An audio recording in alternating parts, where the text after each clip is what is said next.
ഈ ഒരു ഫീച്ചർ വണ്ടിയിലുള്ളത് കേട്ടോ നിങ്ങൾ ഇപ്പോഴും ജീവനോട് ഇരിക്കുന്നത്. വേറെ ഒന്നിനല്ല പറ്റി പറയണ ആന്റി ലോക്ക് ബ്രേക്കിംഗ് സിസ്റ്റം, അതായത് ABS. ഇതെങ്ങനെയാണ് വണ്ടിയിൽ വർക്ക് ചെയ്യുന്നത്, എപ്പോഴാണ് ഇതൊക്കെ ഉണ്ടായതെന്ന് നിങ്ങൾക്ക് അറിയാമോ?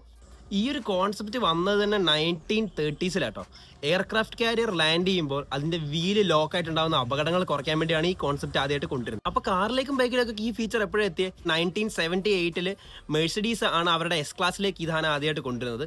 അത് കഴിഞ്ഞതിന് ശേഷം 1988 നമ്മുടെ BMW ആണ് അവരുടെ K100 എന്ന് പറയുന്ന ഒരു BMW ബൈക്കിലേക്കാണ് ഈ ഫീച്ചർ ആദ്യമായിട്ട് കൊണ്ടുവരുന്നത്. അപ്പോൾ ഈ ഒരു ഫീച്ചർ എങ്ങനെ വർക്ക് ചെയ്യുന്നത് നിങ്ങൾക്ക് അറിയോ? നിങ്ങൾ ഒരു വണ്ടിയുടെ ബ്രേക്ക് ഹോൾഡ് ചെയ്യുമ്പോൾ അതിൻ്റെ പ്രഷർ ഡിസ്കിലേക്ക് ഡയറക്റ്റ് ആണ് പോവുക.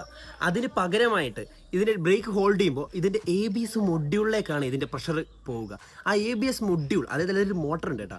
അപ്പോൾ ഈ മോട്ടർ നമ്മൾ കൊടുക്കുന്ന പ്രഷർ അത് വേരി ചെയ്യിപ്പിച്ചുകൊണ്ടിരിക്കും. അതായത് വീലിലൊരു റിങ് കാണാം, അതായത് ABS റിങ്. അത് സെൻസ് ചെയ്യും വണ്ടിയുടെ വീൽ റൊട്ടേഷനിലാണോ അതോ സ്റ്റേഷനറി ആണോ എന്നുള്ളത്.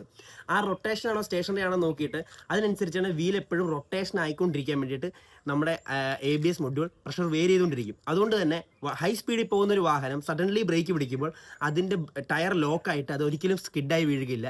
അത് ഗ്രാജുവലി സ്കിഡാവാതെ വണ്ടി നിർത്താൻ ഹെൽപ്പ് ചെയ്യുന്നു. അപ്പോൾ നിങ്ങൾ ഇപ്പോഴും ABS ഇല്ലാത്തൊരു വണ്ടിയാണ് യൂസ് ചെയ്തതെങ്കിൽ പ്ലീസ് അവെയർ, നിങ്ങളുടെ ലൈഫ് ഇപ്പോഴും ഡേഞ്ചറാണ്. അതുകൊണ്ട് തന്നെ ABS എന്ന സേഫ്റ്റി ഫീച്ചർ എപ്പോഴും ബൈക്കിലുണ്ടെന്ന് ഉറപ്പുവരുത്തുക. Bye bye.